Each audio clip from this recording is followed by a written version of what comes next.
Hello नमस्ते, I am Deepali Goyal. स्वागत करती हूँ आप सभी का साइंस मैजिक पर।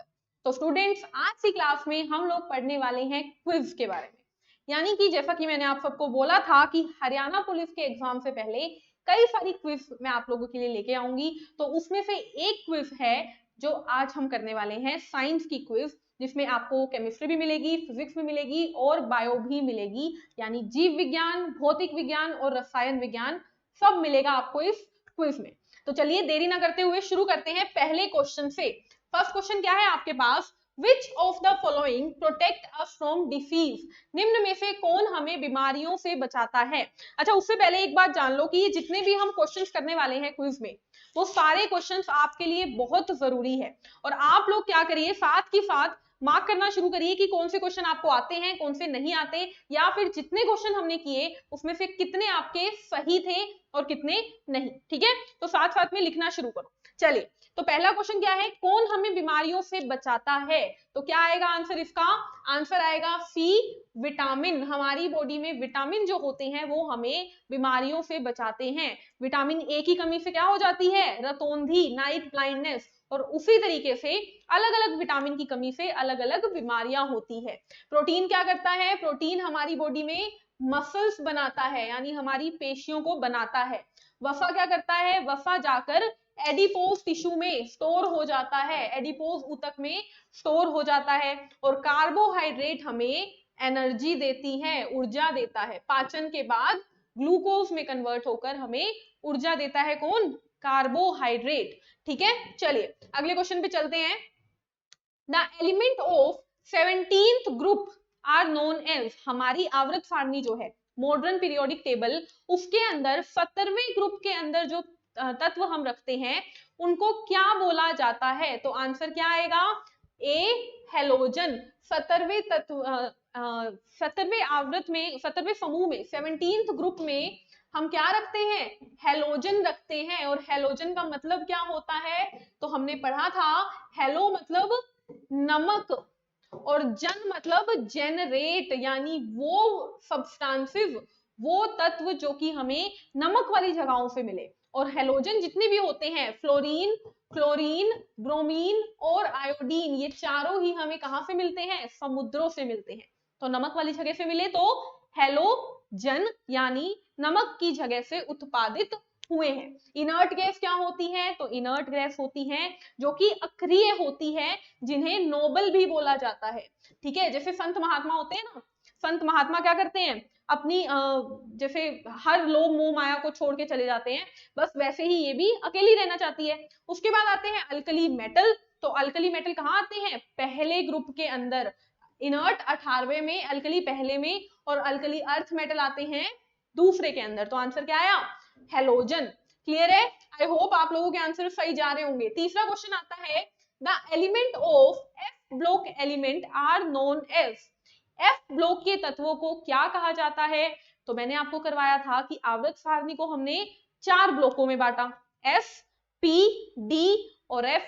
और एफ कहां पे रखते हैं? नीचे, यहां पर देखो, ये थी हमारी आवर्त सारणी, कुछ नीचे एफ क्या रखते हैं? ये है हमारा एफ। और एफ में जो ऊपर वाली लाइन होती है, इसको क्या बोलते हैं? इसे बोलते हैं लेंथेनाइड।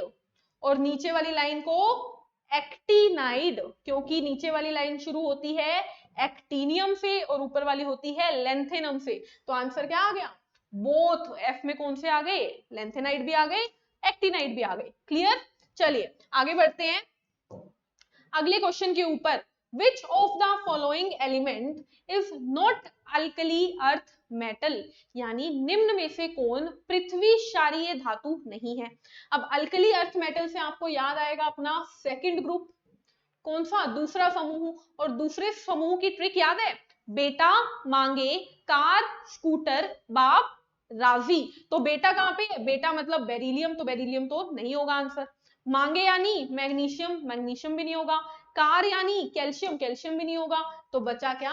नाइट्रोजन, क्योंकि नाइट्रोजन तो आता है 15th ग्रुप में, 15th ग्रुप में, जिसे नाइट्रोजन का परिवार, नाइट्रोजन फैमिली भी कहा जाता है।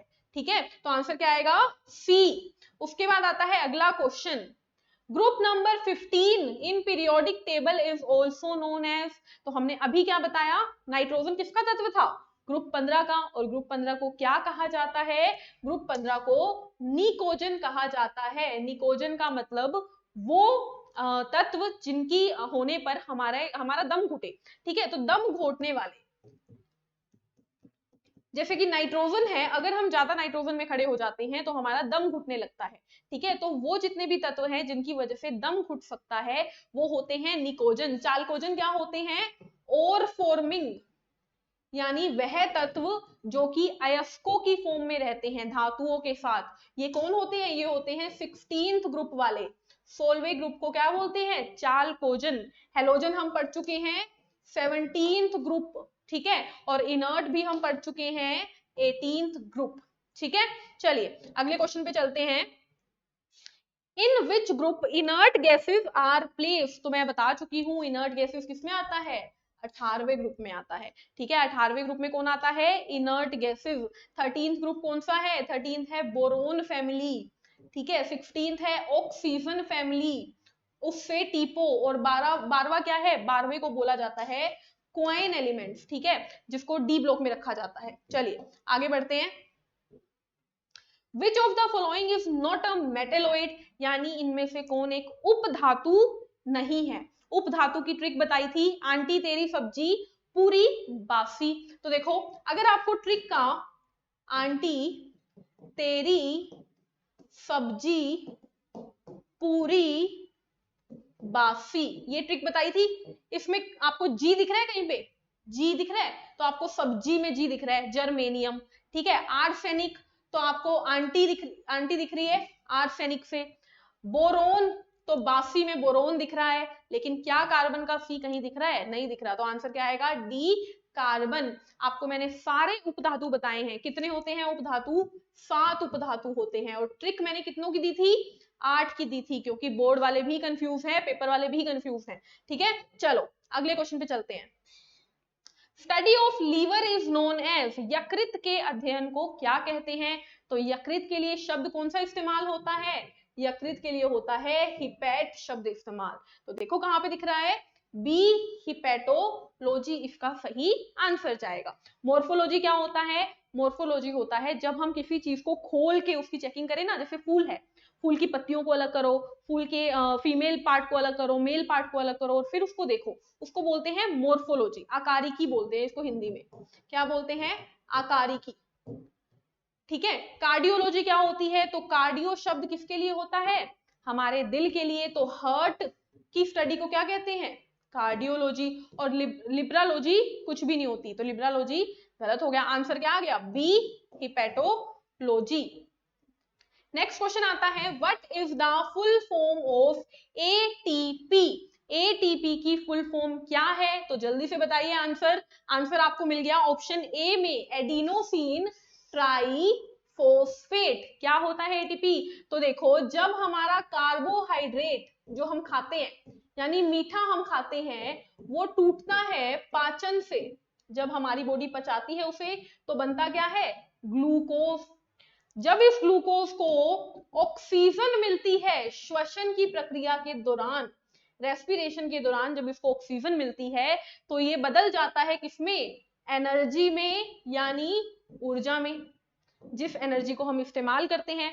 और यही एनर्जी रहती किस फॉर्म में है हमारी बॉडी में? जैसे कि अगर हमने किसी जॉब में मेहनत करी तो हमें क्या मिलेगी? सैलरी मिलेगी, यानी हमारी मेहनत हमें किस फॉर्म में मिलती है? तो हमें पैसे के फॉर्म में मिलती है। बस उसी तरीके से ये जो एनर्जी बनी, ये बॉडी में किस फॉर्म में मिलती है? तो ये मिलती है एटीपी की फॉर्म में। और एटीपी को क्या बोलते हैं? एनर्जी का सिक्का कहते हैं, एनर्जी की करेंसी, ठीक है। तो हमारी मेहनत की करेंसी हमारा पैसा, और एनर्जी की currency ATP, adenosine triphosphate. Clear? चलिए आगे बढ़ते हैं। What is the full form of DNA? तो डीएनए क्या होता है? देखिए जल्दी से, तो आपको दिखेगा कहां पे? Option C, deoxy nucleic acid. क्या होता है डीएनए? तो हमने बात की थी सेल की। ये क्या है? एक सेल, यानी कोशिका। कोशिका के अंदर क्या होता है? उसका न्यूक्लियस, यानी केंद्रक। अब मैं अगर न्यूक्लियस के अंदर देखूं, तो न्यूक्लियस को बड़ा कर लेते हैं, ये क्या है हमारा? न्यूक्लियस। तो न्यूक्लियस के अंदर हमें कुछ धागे मिलते हैं। ये धागे क्या होते हैं? ये होते हैं क्रोमेटिन। इन धागों को अगर ध्यान से देखें तो ये हमें दिखते हैं कुछ इस तरीके से। ये क्या है? ये है क्रोमोसोम यानी गुणसूत्र। और डीएनए कहाँ पहुंचा भाई? डीएनए तक तो हम अभी तक नहीं पहुंचे। अगर गुणसूत्र को ध्यान से देखोगे ना तो इसके अंदर आपको मिलेंगे कुछ इस प्रकार के स्ट्रक्चर। ये क्या है स्टूडेंट्स? ये है DNA, deoxy ribo nucleic acid, यानी कोशिका के केंद्रक के क्रोमोसोम के अंदर होते हैं कौन? डीएनए। और यही वो यूनिट है, वो इकाई है जो कि पेरेंट से ऑफस्प्रिंग में जाती है, यानी अनुवांशिकता की इकाई, हेरिडिटी यूनिट भी कौन है? डीएनए। ठीक है। अच्छा, क्वेश्चन आ जाता है जीन कहां पर होता है? जीन कहां पर होता है? तो जीन इस डीएनए के ऊपर ही पड़े होते हैं। जीन इस डीएनए के ऊपर ही पड़े होते हैं। ठीक है, चलिए अगला क्वेश्चन देखते हैं। What is the full form of RNA? तो जैसे डीएनए है वैसा ही आरएनए है, बहुत अच्छे से पढ़ा है। खोज किसने की थी? फ्राइडरिच ने। तो आंसर क्या आएगा? Ribo nucleic acid. क्या है? Ribo nucleic acid. आरएनए की खोज किसने की थी? Ribo nucleic acid. और आरएनए का काम क्या होता है? आरएनए का काम होता है प्रोटीन बनाना। ठीक है, आरएनए का काम क्या होता है? प्रोटीन बनाना। चलिए अगले क्वेश्चन पे चलते हैं। एचआईवी क्या है? तो एचआईवी बहुत इंपॉर्टेंट है, आप लोग जानते हो। एचआईवी वो है जो कि एड्स करता है।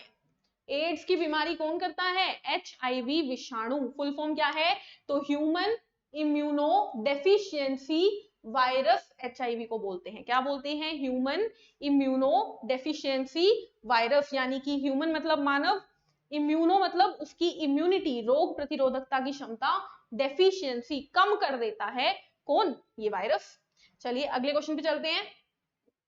Full form of AIDS. तो देखो अभी एचआईवी की बात की थी, एड्स हमारे सामने है। तो एड्स की फुल फॉर्म क्या है?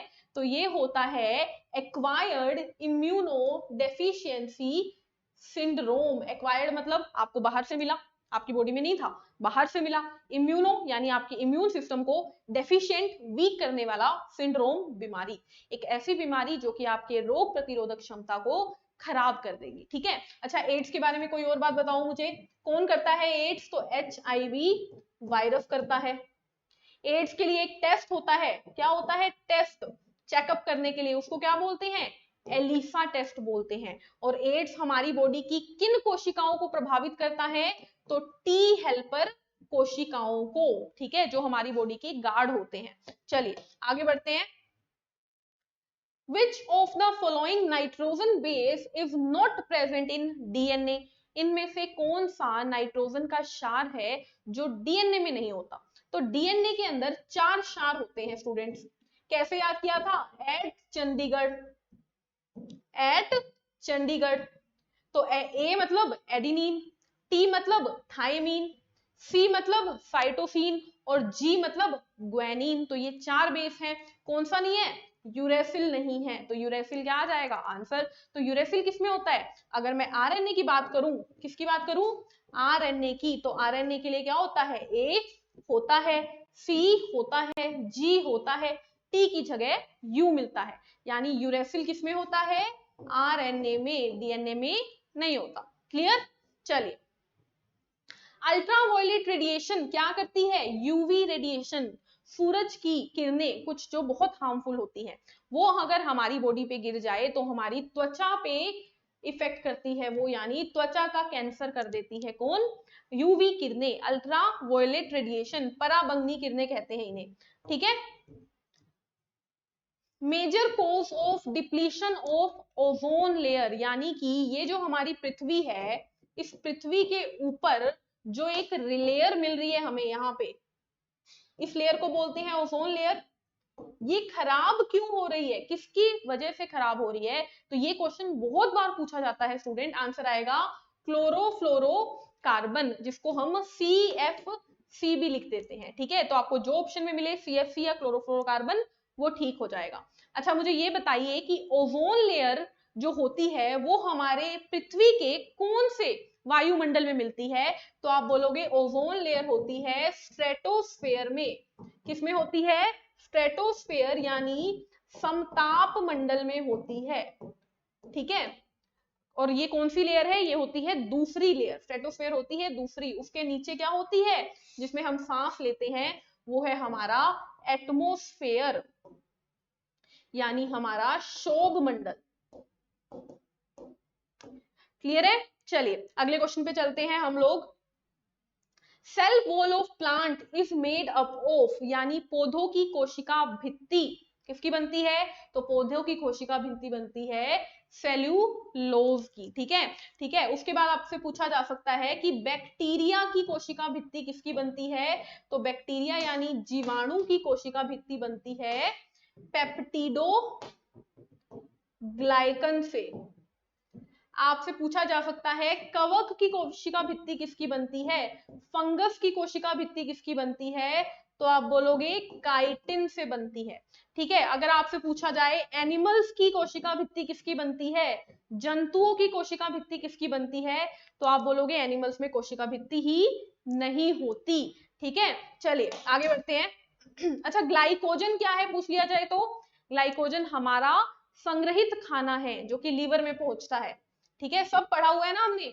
विच of the following do not have cell wall, इनमें से किसके पास कोशिका भित्ति नहीं होती? तो मैंने अभी अभी बताया आपको कि पौधों में क्या होती है? सेलुलोज की। बैक्टीरिया में तो पौधों में तो होती है सेलुलोज की, बैक्टीरिया में मैंने बताया पेप्टिडोग्लाइकन की, फंगस में मैंने बताया काइटिन की, एनिमल्स में मैंने बताया होती नहीं। तो आंसर क्या आ गया? एनिमल यानी जंतु। जंतुओं में कोशिका भित्ति नहीं पाई जाती। Cell wall of bacteria is made up of, again वही क्वेश्चन, प्लांट की किससे बनती है? सेल्यूलोज से। बैक्टीरिया की किसकी बनती है? पेप्टिडोग्लाइकन से। तो आंसर आ गया डी, पेप्टिडोग्लाइकन।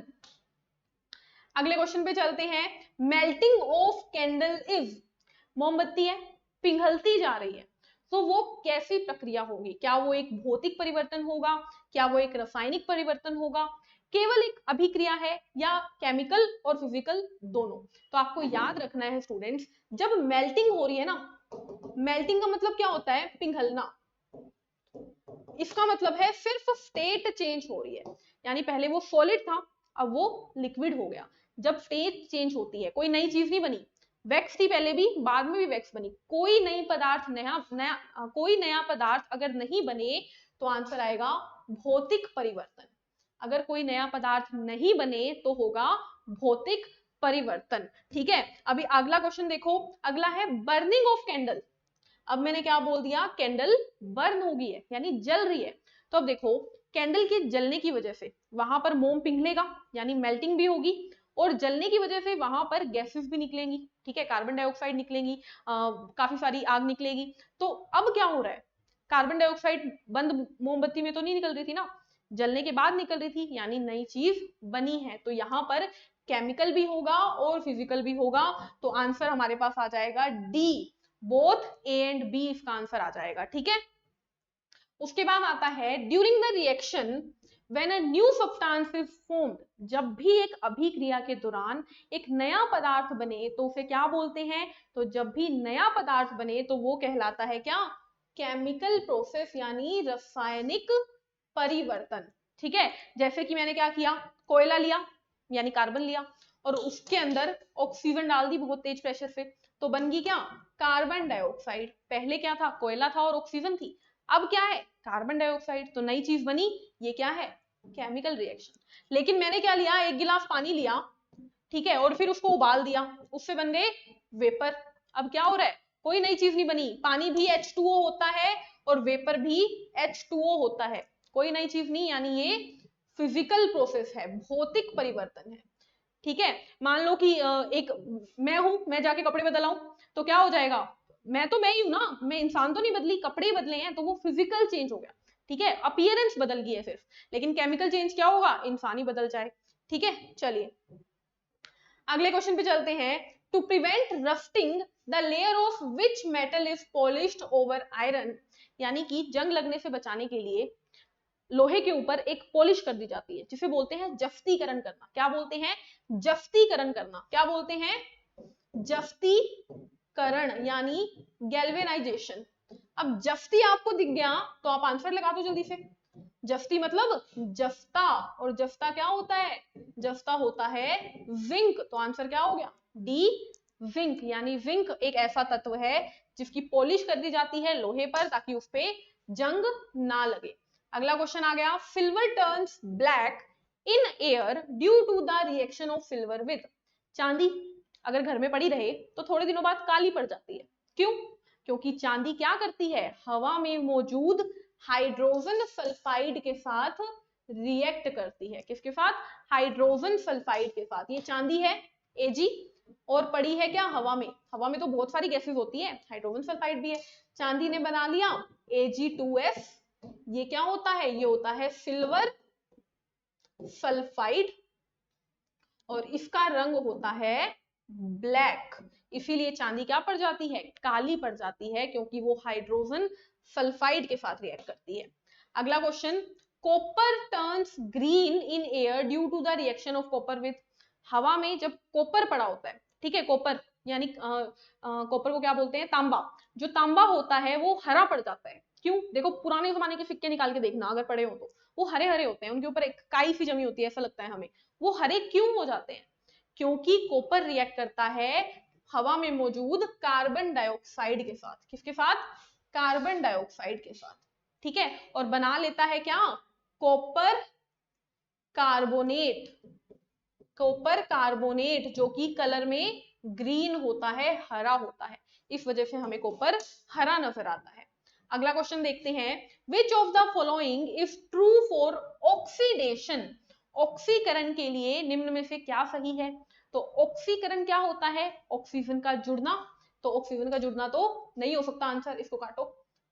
हाइड्रोजन का उड़ना, ये भी नहीं हो सकता, क्योंकि देखो जब ऑक्सीजन आए तो ऑक्सीडेशन, जब हाइड्रोजन जाए तो ऑक्सीडेशन। गेन ऑफ इलेक्ट्रॉन यानी इलेक्ट्रॉन का आना, या इलेक्ट्रॉन की हानि, लॉस ऑफ इलेक्ट्रॉन यानी इलेक्ट्रॉन का जाना, क्या होगा? ऑक्सीडेशन। तो आपको याद रखना है गेन ऑफ इलेक्ट्रॉन भी क्या है? ये भी ऑक्सीडेशन है, यानी इलेक्ट्रॉन का गेन भी नहीं हो सकता। आंसर आ जाएगा डी, लॉस ऑफ इलेक्ट्रॉन। यानी जब भी इलेक्ट्रॉन जाता है इसका मतलब ऑक्सीडेशन हुआ है। जैसे कि सोडियम है, सोडियम ने अपना एक इलेक्ट्रॉन दे दिया तो क्या बन गया? Na+ और इलेक्ट्रॉन दे दिया, इसका ऑक्सीडेशन नंबर 0 था, अब क्या हो गया? +1, तो ऑक्सीडेशन हो गया जब इलेक्ट्रॉन क्या किया? इसने लॉस किया। अच्छा, इसका आंसर सी आएगा स्टूडेंट्स, ठीक है। लॉस ऑफ इलेक्ट्रॉन क्या होता है? ऑक्सीडेशन। तो गेन ऑफ इलेक्ट्रॉन होता है क्या? रिडक्शन। रिडक्शन, ठीक है, यानी अपवहन। जब भी हम अगर देखो ऑक्सीजन हटा दो, हाइड्रोजन जोड़ दो, तो वो क्या कहलाता है? वो कहलाता है रिडक्शन। क्लियर? चलिए उसके बाद बढ़ते हैं अगले क्वेश्चन पे, विच of the following element is placed in kerosene. निम्न में से किस तत्व को मिट्टी के तेल में डुबोकर रखा जाता है? तो मैंने आपको बताया है सोडियम, पोटेशियम, लिथियम तीनों को ही मिट्टी के तेल में डुबो के रखा जाता है, क्योंकि ये तीनों हवा में भी आग लगा सकते हैं, ठीक है, हवा में भी रखेंगे तो ये आग पकड़ सकते हैं, इसीलिए इन्हें मिट्टी के तेल में रख दिया जाता है। अगले क्वेश्चन पे चलते हैं, outer most part of the teeth is. हमारा जो दांत होता है उसके बाहरी पार्ट को क्या बोलते हैं? इनेमल बोलते हैं। उसके बाद कौन आता है? डेंटाइन, और उसके बाद पल्प कैविटी, ठीक है, तो आंसर क्या आ गया? आंसर आ गया इनेमल यानी बी। रूट क्या होती है? इसके नीचे का पोर्शन जो जबड़े में घुसा हुआ होता है, मसूड़ों में घुसा हुआ होता है, वो होता है रूट यानी आधार। आधार, ठीक है। चलिए अगले क्वेश्चन पे चलते हैं, विच of the following is the best conductor of electricity. यानी निम्न में से बिजली का सबसे अच्छा संवाहक कौन है? तो सबसे अच्छा कौन होता है? चांदी होती है बिजली का सबसे अच्छा संवाहक। सबसे पहले आएगा चांदी, उसके बाद आता है कॉपर। और मैंने आपको ये बात समझाई थी कि हमारे घरों में कॉपर की तारें लगती हैं, चांदी की क्यों नहीं लगती? क्योंकि चांदी लोग चुरा के ले जाएंगे, इसीलिए कॉपर की तारें लगाई जाती है। लेकिन जो सौर सेल होते हैं यानी सोलर एनर्जी वाले जो पैनल होते हैं ना, उनके अंदर चांदी इस्तेमाल की जाती है। लास्ट क्वेश्चन आज का हमारा क्या है? कैल्शियम हाइड्रोक्साइड को क्या बोलते हैं? कैल्शियम हाइड्रोक्साइड को क्या बोलते हैं? तो 3 नाम याद करने को बोला था मैंने आपको, 3 नाम। एक तो कैल्शियम ऑक्साइड, एक कैल्शियम हाइड्रोक्साइड और एक कैल्शियम कार्बोनेट। ये 3 नाम मैंने आपको कहा रट लो। तो कैल्शियम ऑक्साइड क्या होती है बाद में बताती हूँ। कैल्शियम हाइड्रोक्साइड देखो, कैल्शियम हाइड्रोक्साइड होता है फ्लेक लाइम, लाइम वाटर, यानी बोथ ए एंड बी। देखो एक रिएक्शन बताती हूँ जो कि आप लोगों के लिए जरूरी है, वो क्या है? देखो कैल्शियम ऑक्साइड में जब पानी डलता है, कैल्शियम ऑक्साइड होता है चूना, इसको बोलते हैं क्विक लाइम। क्या बोलते हैं? Quick lime. इसको और क्या बोलते हैं? इसको बोलते हैं कैल्शियम ऑक्साइड। चूना था, बहुत गर्म होता है, इसे हिंदी में बोलते हैं बिना बुझा चूना, बिना बुझा चूना। इसकी नस्ल बहुत गर्म होती है, ठीक है। अगर आपने गलती से मुंह में खा लिया तो आपका पूरा मुंह जल सकता है, छाले हो सकते हैं बहुत बुरी तरह से। तो चूना क्या होता है? बहुत गर्म होता है, इसीलिए उसका नाम क्या है? क्विक लाइम, यानी क्विक मतलब जल्दी से गर्म हो जाने वाला। बिना बुझा यानी जो बुझा नहीं हुआ। अब देखो गर्म है मतलब आग लगी हुई है, यानी वो बुझा नहीं है। अब उसमें पानी डाल दिया, जैसे ही गरम गरम चीज में पानी डालोगे वो क्या पड़ जाएगा? ठंडा, और वो बन जाएगा क्या? Calcium hydroxide. पहले क्या था? चूना, अब क्या बन गया? चूना पानी।